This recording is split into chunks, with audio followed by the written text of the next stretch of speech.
Deuxième vidéo de la journée. Je sors d'un petit restaurant là. Et j'entendais parler français, donc forcément je suis allé voir. C'était deux femmes et un homme, il y avait deux enfants. Il doit avoir la cinquantaine je pense.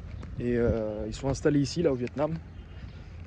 Et à chaque fois que je parle avec des Français à l'étranger, la plupart du temps c'est le même constat que c'est la fin de la France. Et c'est la fin de l'Europe, c'est la destruction de ce continent, de ce vieux continent qu'est l'Europe. Je sais pas d'où ça vient, mais comme s'il y avait des gens qui étaient en place et qui faisaient tout pour détruire ce continent et ce pays. Tiens, c'est bizarre. Mais bon, on va dire que c'est à cause du hasard.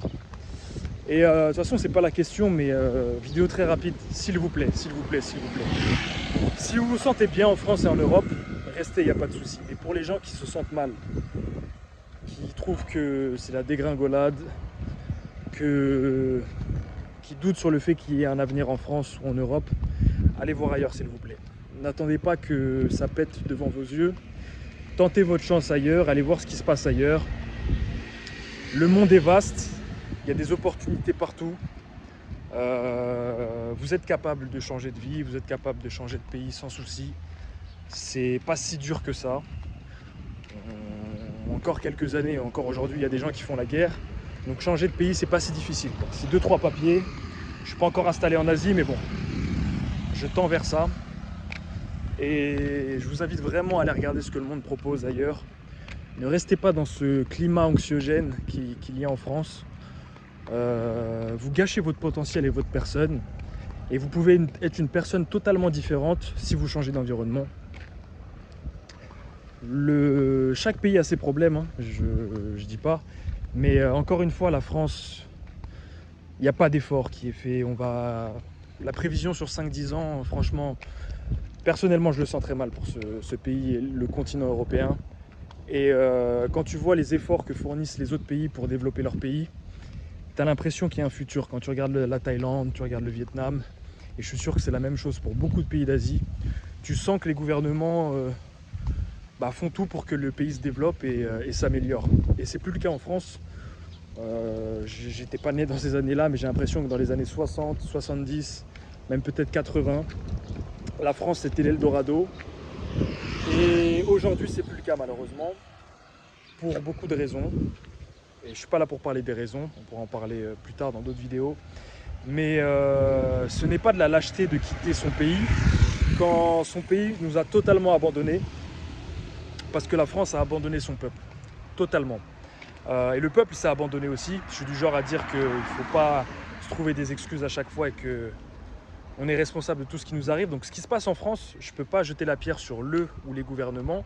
On est responsable et j'ai ma part de responsabilité en tant que citoyen français.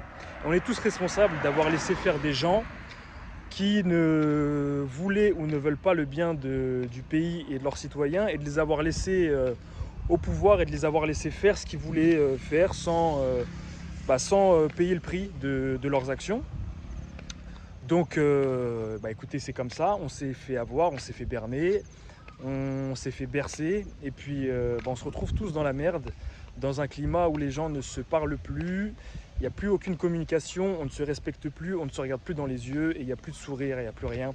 Et je le sais, j'ai habité à Paris, ça change un peu quand tu vas dans le sud, mais bon. On est tous séparés, il n'y a pas l'unité du peuple est inexistante, et je le vois quand je compare à d'autres pays, c'est triste ce qui arrive en France, c'est vraiment triste.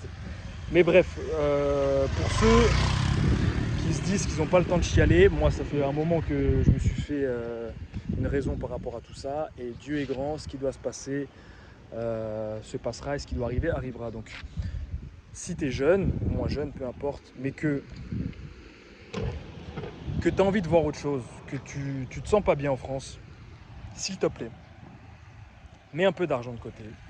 Commence par partir ne serait-ce que 2 semaines ou un mois dans le pays qui te tente. Moi, ça a été la Thaïlande, l'Asie, ça m'a toujours tenté. J'ai envie d'aller en Amérique du Sud.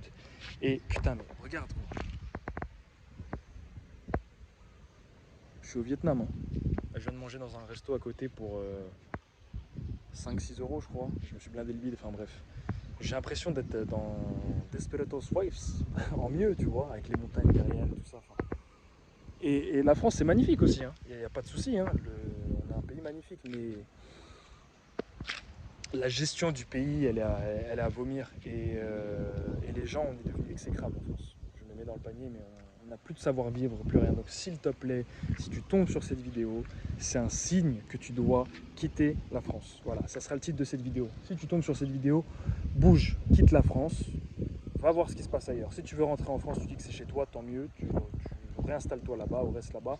Si tu sens que, tiens, j'ai peut-être quelque chose à tester ailleurs, aux États-Unis, à Dubaï, en Amérique du Sud, en Afrique, en Asie, peu importe, au Groenland, si tu veux aller en Antarctique, frérot, mais vas-y s'il te plaît, vas-y. Ne perds pas ton temps et ne te dis pas, est-ce que j'irai bien, tu vas peut-être mourir demain. Donc va tester, gamin, vas-y, prends ton courage à deux mains, putain.